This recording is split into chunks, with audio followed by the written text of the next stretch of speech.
క్షణం నుంచి నా ప్రాణం మీ సేవల కోసమే. మనిషి చిరంజీవి అవ్వడం సాధ్యమే కాదు. అలా అయితే నేను ఇన్నేళ్లు చేసిన తపస్సుకి ఫలితం లేదా? ధర్మాన్ని సాధించడానికి శరీరం ఒక వస్తువు అంతే. వ్యక్తి శాశ్వతం కాదు, వ్యక్తిత్వమే శాశ్వతం. నా తర్వాత ఒకడు, అతని తర్వాత ఇంకొకడు. ఆలోచన ముందుకెళ్ళాలి గాని వ్యక్తి కాదు. మన తర్వాత వచ్చే తరం చాలా రోగాలతో కష్టపడతారు, ఎన్నో బాధల్ని అనుభవిస్తారు. వాళ్ళ కష్టాల్ని తీర్చడానికి ధన్వంతరి వంశస్థుల ఆయుర్వేద జ్ఞానం గురించి రాసే బాధ్యతని నీకు అప్పగించాను.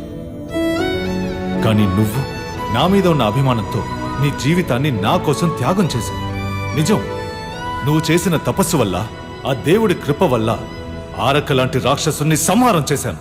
అంతటితో నా కర్తవ్యం తీరిపోయింది. ఇక ముందు ముందు ఏం చేయాలో నీకే తెలుసు. నా ఆలోచనని ముందుకు తీసుకెళ్ళు, కానీ నన్ను పంపించే సుధీంద్ర.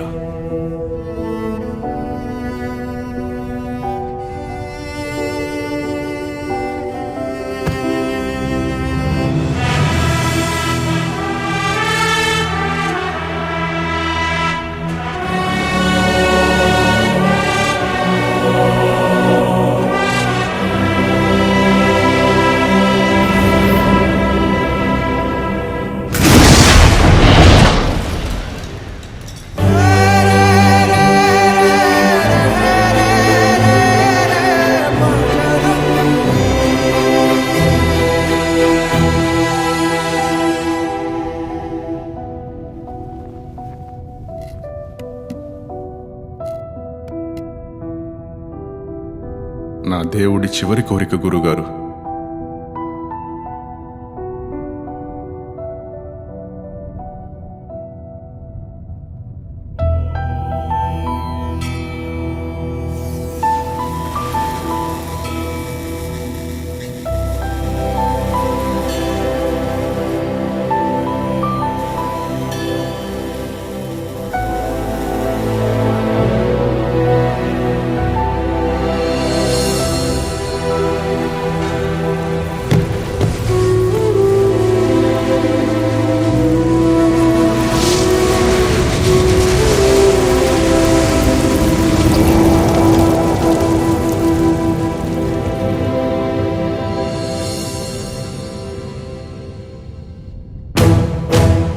సాక్షాత్తు పరమాత్మ నీ దేహాన్ని స్పర్శించాడు. మహానుభావుడు బజరంగి నీ దేహంలో ఉండేవాడు. బ్రహ్మజ్ఞాని సుధీంద్ర తన జ్ఞానాన్ని దానంగా ఇచ్చాడు.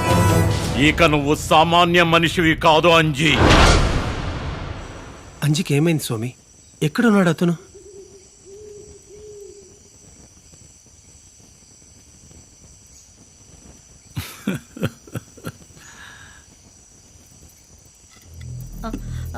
స్వామి,